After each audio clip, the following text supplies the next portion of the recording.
Welcome back to another episode of Unpacked. We are here on our Unpacked Cafe. Yay, yay. And we are hosted by my honey bun, Timmy Ross. Thank you. And welcome back to Jenna Mountain and Kimberly Galindo. Yay. Yeah. We're just continuing this conversation like we have been. I hope you've been enjoying it. I hope you've been sharing with your friends. And we're just going to keep hounding it until you and us get all the help we need. So for me, this time for us is like squeezing all the last drops that we can get out from our mental health professionals. For those of you all that have gone through the educational rigor, the intellectual rigor. Thank you. It feels validating. Yes, absolutely. Like, for sure. I honor it. Like, to be on the other side of that.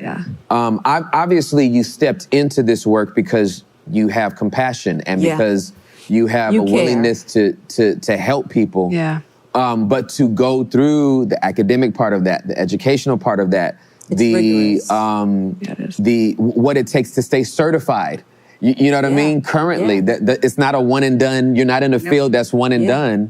There are certifications that you have to continue to get and new certifications that become available that you go grab and get to help us. And so... Well, because society is ever changing. Yes, absolutely. And so you have to be able to keep up with all these new and crazy things that are popping up. So I wanted us to have a space where we can get to know you all, right? And to... appreciate you all, not for just what you do, but for who you are.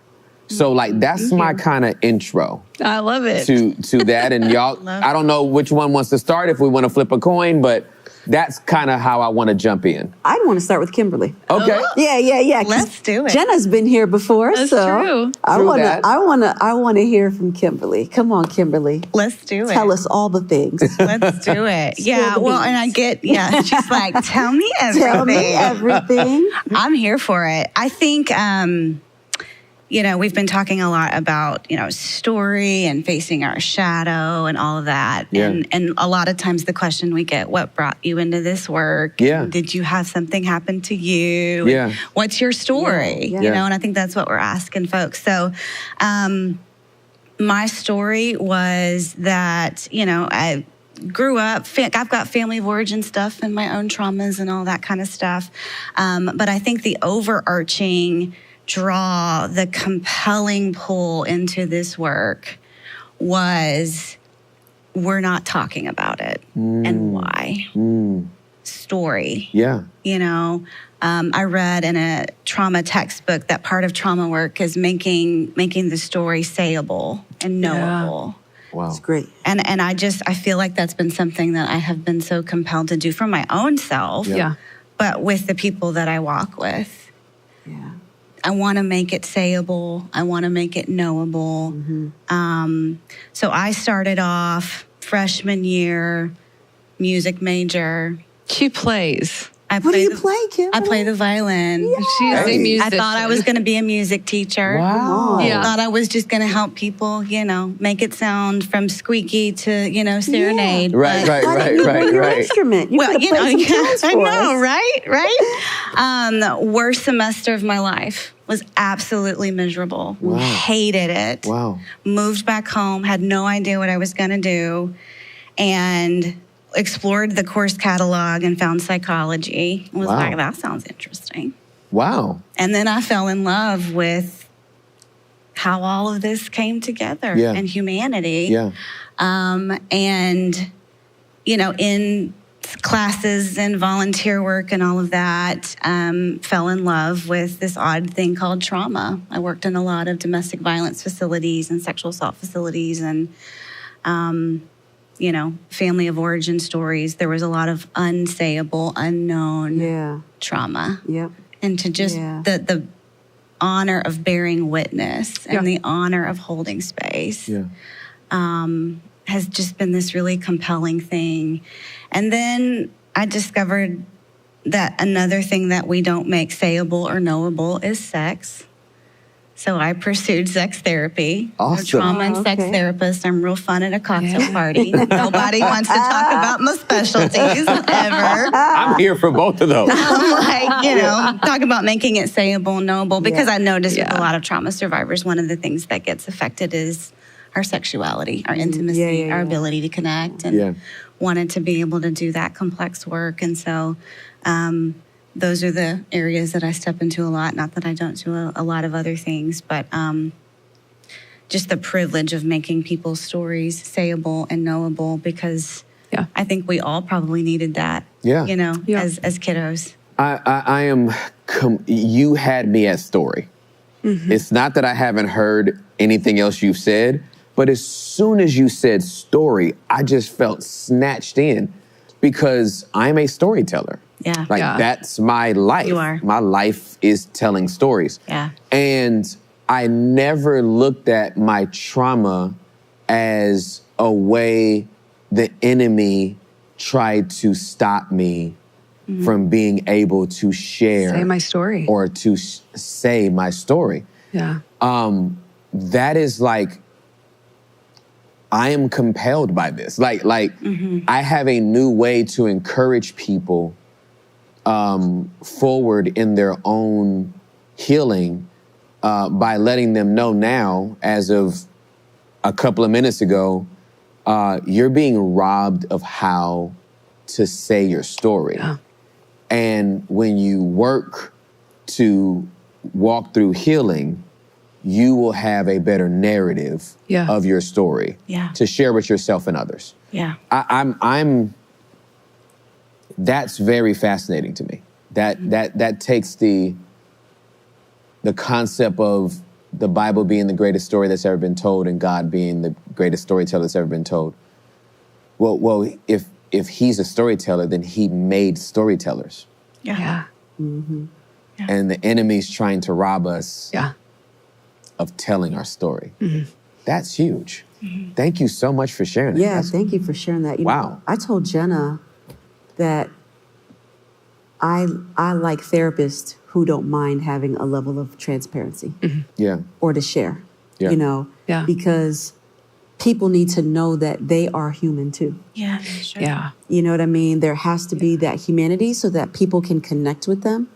And I know we had this sort of, this sort of dialogue about it, maybe what's trained or not. But if you're untouchable, then to me, it doesn't matter what the expertise is, right? I need to know that you can feel me, you can understand me, you can hear me, and that you've been through some stuff too. That's how you're able to get over it. I want to know tell me something, but I love that. One of the things that I'll just kind of call out my own field, our field, I guess, as good therapists do their work. Yes. There are plenty in our field who don't. And I don't think they make good therapists. I would agree with that. They don't. And so a good therapist is not just a one-time deal, but continuing to peel off the layers.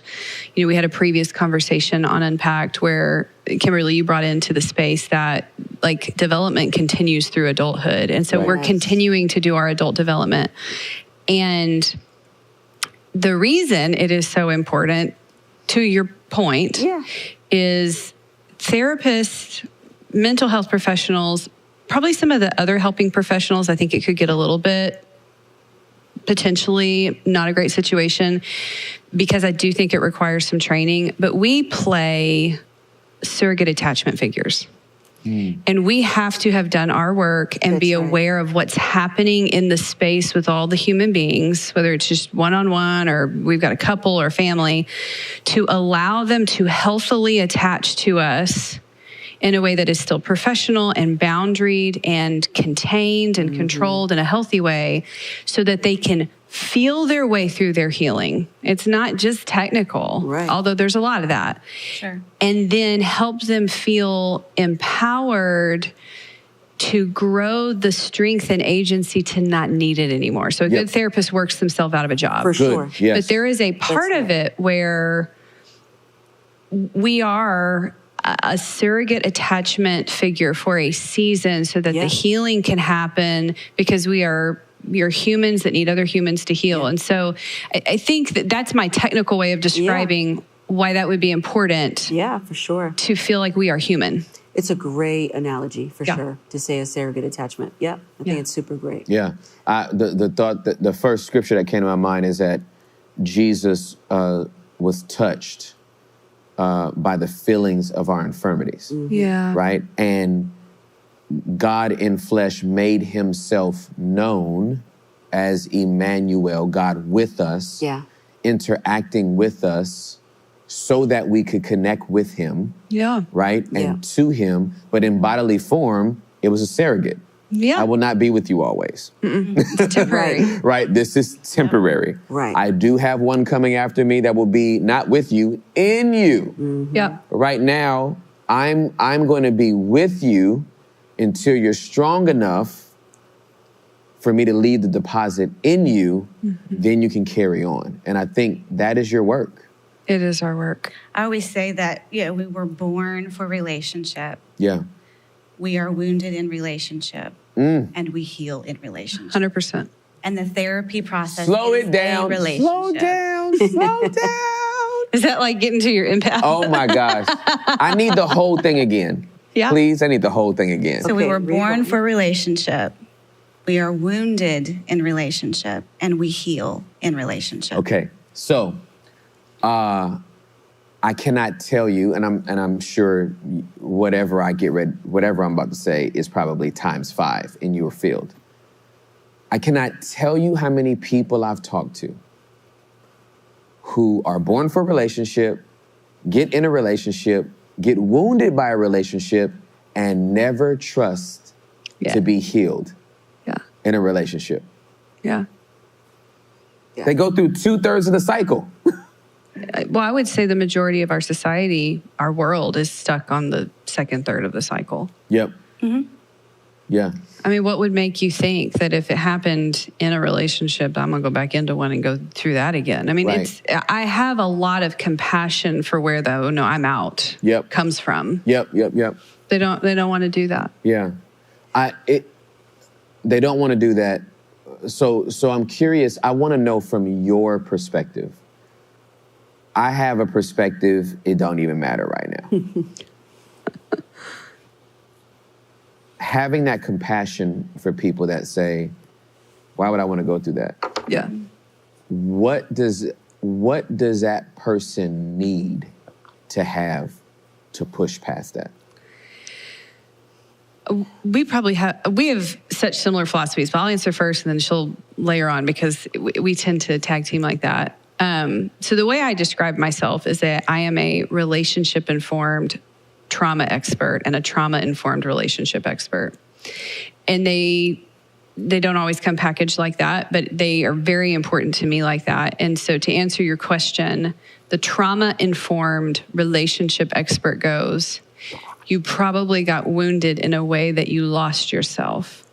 So I am going to come into this oh so patiently, and I will not force your hand. And I think that, and I know of therapy philosophies and other professionals and other helping, disciplines that believe otherwise. But I think we perpetuate the trauma and the pain of the relationship wound when we force, push, and challenge too quickly.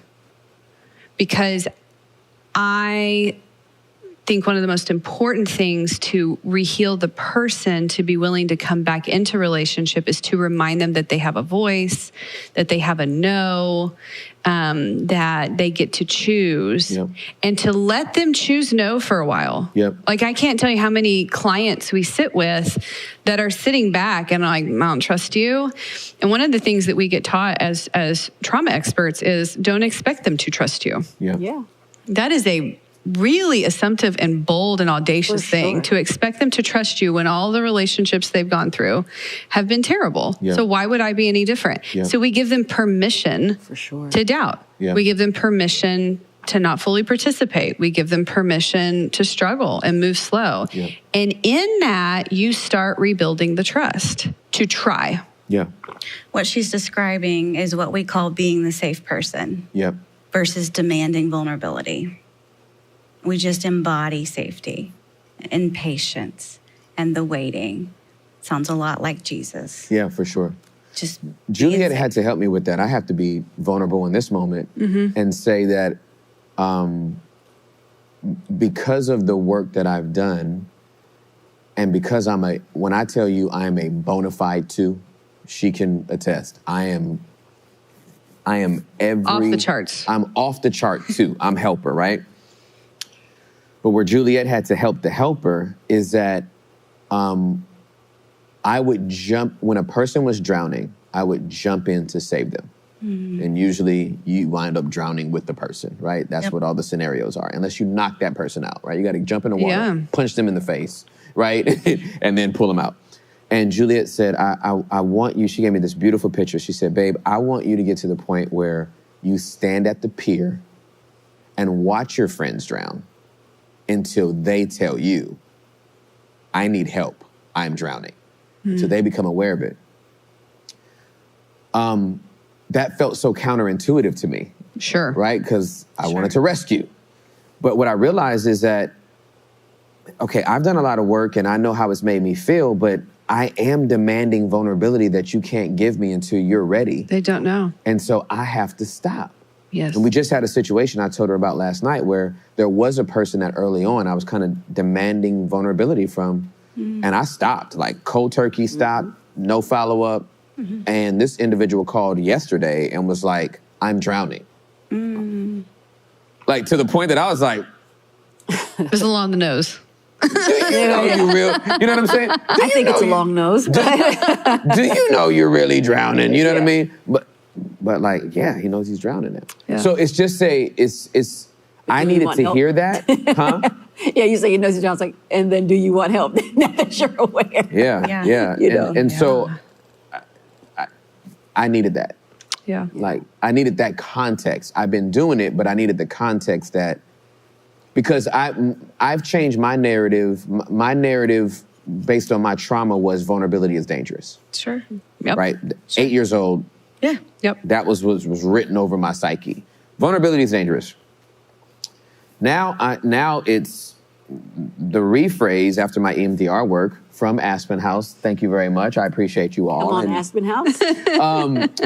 My reframe is that vulnerability is my superpower.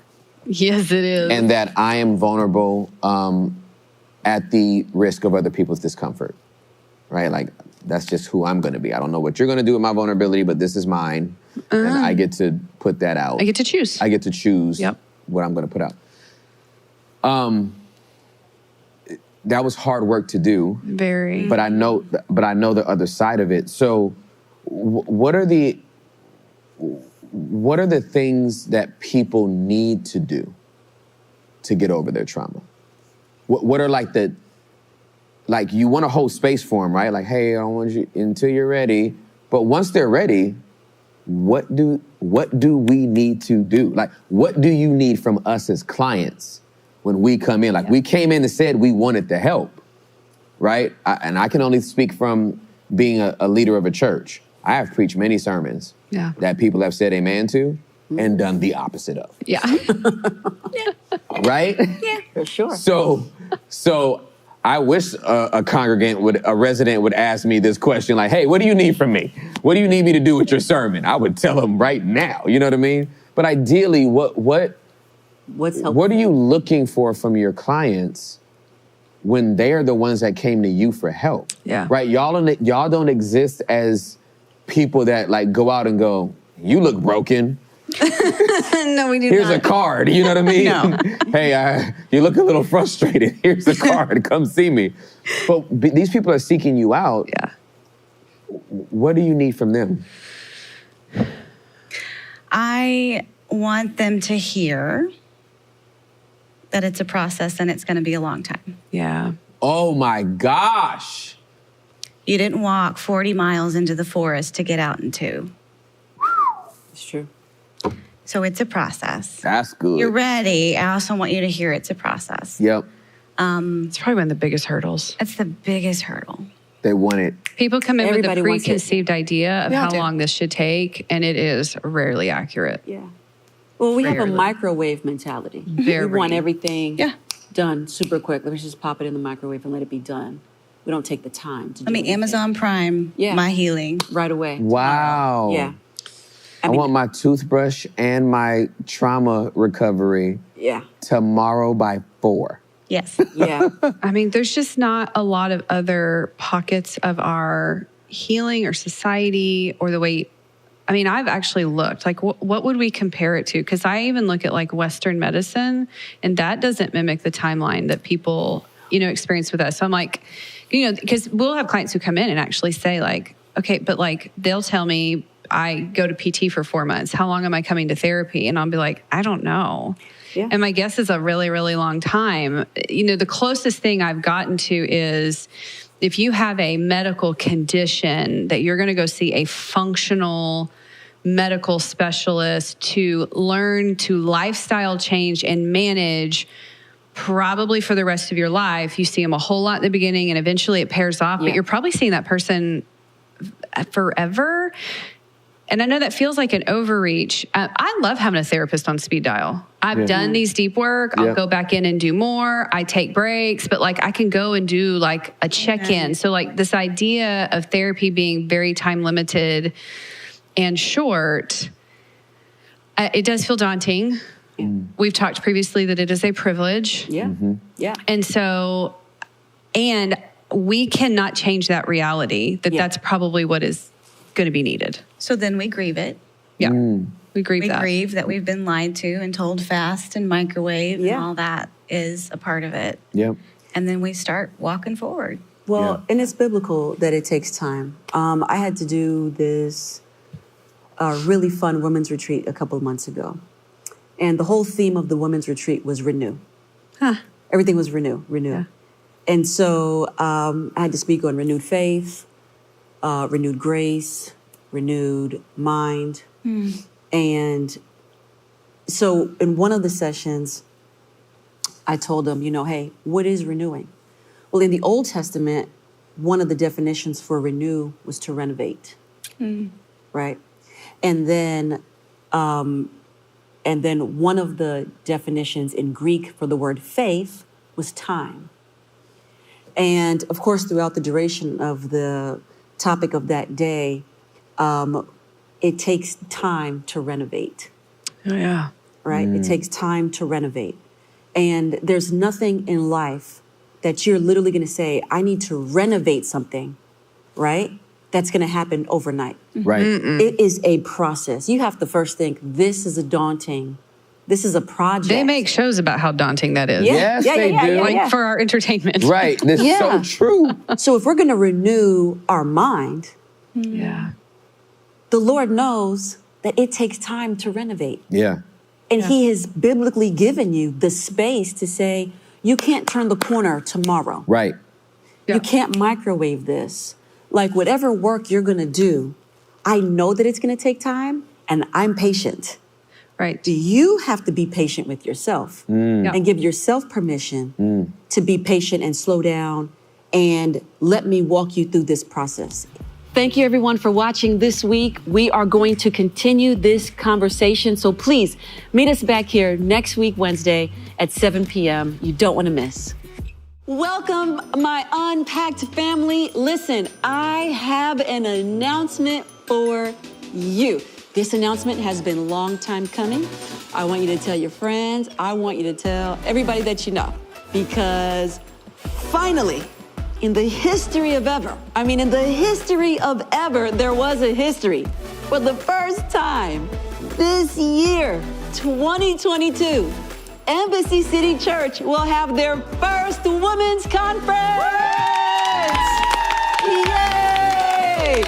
It is about time, I know it, and I am glad that this year, September 9th and 10th, we are finally doing our first ever women's conference. So be prepared. We are going to have a blast. Tell your friends, and I will see you soon.